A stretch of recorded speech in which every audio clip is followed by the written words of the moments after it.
मैं रोज की तरह अपने घर के पास वाले एक पार्क में वॉक कर रहा था और एकदम से ही बहुत तेज बारिश शुरू हो गई। बारिश होने लगी एकदम तेज, तो मैंने इमीडिएटली अपने हाथ ऐसे रखे ताकि मेरे चश्मे पे पानी ना आए और जा करके सीधा एक शेड के नीचे चला गया। उसके कुछ सेकंड्स के अंदर अंदर उस शेड के नीचे और भी बहुत सारे लोग इकट्ठे हो गए। लोग तरह तरह की बातें कर रहे थे, मैं अपने आसपास में सुन रहा था। लेकिन मैंने एक चीज नोट करी कि ज्यादातर लोग, उनका ध्यान बारिश की तरफ नहीं था, बारिश की वजह से होने वाली जो प्रॉब्लम्स थी उसकी तरफ था। जैसे मेरे यहाँ पे थोड़ा सा आगे जाकर के दो लड़के खड़े हुए थे, वो आपस में बात कर रहे थे कि भाई आज ट्रैफिक का बड़ा बुरा हाल होने वाला है, बारिश इतनी तेज हो रही है। तो वो इस तरीके की बातें कर रहे हैं। एक वहां पे अंकल जी थे पीछे, वाइफ को बोल रहे थे कि भाई मैंने तेरे को पहले ही कहा था कि छाता रख ले, छाता रख ले, अब देख मैं ऑफिस के लिए लेट हो जाऊंगा। तो इस तरह की बातें हो रही थी, तरह तरह की। तभी मैंने एकदम से देखा कि सामने से, मतलब मैं यहाँ खड़ा हुआ था, मेरे यहाँ पे एक लड़का खड़ा हुआ था, मुझे अभी भी एग्जैक्ट याद है। वो लड़का इनफैक्ट वो काफी बड़ा कैरेक्टर था, बहुत सीरियस, मतलब बहुत टेंशन में था वो।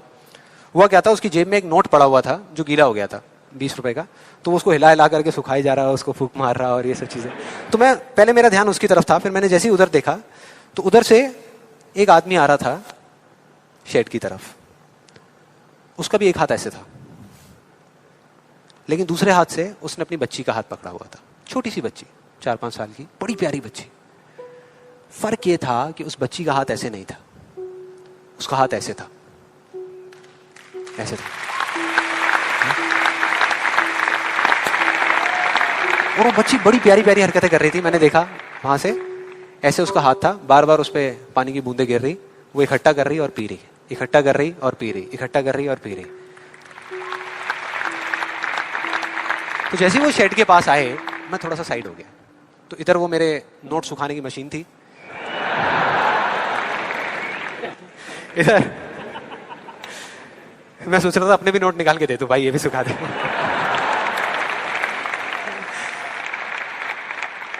इधर वो बच्ची खड़ी हुई थी, वो छोटी सी प्यारी सी, और मेरा फिर पूरा ध्यान उस बच्ची की तरफ ही था, इतनी इतनी प्यारी बच्ची। और इधर उसके पापा अपने मोबाइल पे कुछ काम कर रहे थे। वो बच्ची को अभी भी चैन नहीं आया, शेड के नीचे आ गई, लेकिन अभी भी बार बार अपना हाथ बाहर निकाल के, एक हाथ से पापा को पकड़ा हुआ डर रही, दूसरे हाथ से ऐसे बाहर निकाल के बार बार पानी भर रही और पी रही।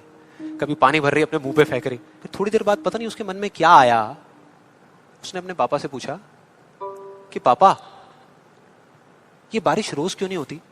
बड़ा अजीब सा क्वेश्चन था। उसके पापा ने कहा, वो अपने मोबाइल पे लगे हुए थे, हाँ बेटा होगी होगी, रोज होगी, रोज होगी, रोज होगी। वो बच्ची फिर अपने खेल में लग गई। फिर थोड़ी देर बाद पता नहीं क्यों उसने दोबारा से पूछा अपने पापा से, बताओ ना पापा, रोज क्यों नहीं होती? इस बार उसको कोई जवाब नहीं मिला, लेकिन मुझे मिल गया। मुझे सब कुछ समझ आ गया कि क्या वो वजह है, क्या फर्क होता है उन लोगों में जो खुद के सबसे अच्छे दोस्त होते हैं और खुद के सबसे अच्छे दुश्मन होते हैं। क्या फर्क है उन दोनों लोगों में? देखो बहुत सिंपल है। जब बारिश होती है आसमान से, हम सबके ऊपर होती है, क्या एक जैसे होती है या अलग अलग तरीके से होती है? एक जैसे होती है, कोई पार्शियलिटी नहीं करती। आप अमीर हो, गरीब हो, काले हो, गोरे हो, बच्चे हो, बड़े हो, कोई फर्क करती है क्या बारिश? नहीं करती, सब पे एक जैसी होती है। बिल्कुल उसी तरह से वो शक्ति, वो एनर्जी जिससे पूरी दुनिया चल रही है, जिससे अभी, अगर आप अभी फील करने की कोशिश करो, आपकी सांसें चल रही है, मेरी सांसें चल रही है। जिस शक्ति में इतनी ताकत है कि अगर वो चाहे तो एक सेकंड भी नहीं लगेगा, इस पूरी दुनिया को खत्म कर सकती है, और एक सेकंड के 1 करोड़वें हिस्से में इस दुनिया को दोबारा से बना भी सकती है। उसको आप साइंटिफिकली चाहे एनर्जी का नाम दे दो, चाहे स्पिरिचुअली भगवान कहो, आत्मा कहो, परमात्मा कहो, कुछ भी कहते रहो, उससे कोई फर्क नहीं पड़ता। और बिल्कुल उस बारिश की तरह, उस शक्ति की भी बारिश हम सब पर होती रहती है, उस एनर्जी की भी बारिश होती रहती है, और सब पर एक जैसे होती है। फिर चाहे आप अमिताभ बच्चन हो, बिल गेट्स हो, कोई भी हो, कोई फर्क नहीं पड़ता। आप इस स्टेज पे खड़े हो या वहां बैठे हो, कोई फर्क नहीं पड़ता। तो फर्क क्या है? देखो बहुत सिंपल है, वही फर्क जो उस बारिश में था, जो मैंने नोट किया उस बच्ची के बीच में और औरों के बीच में।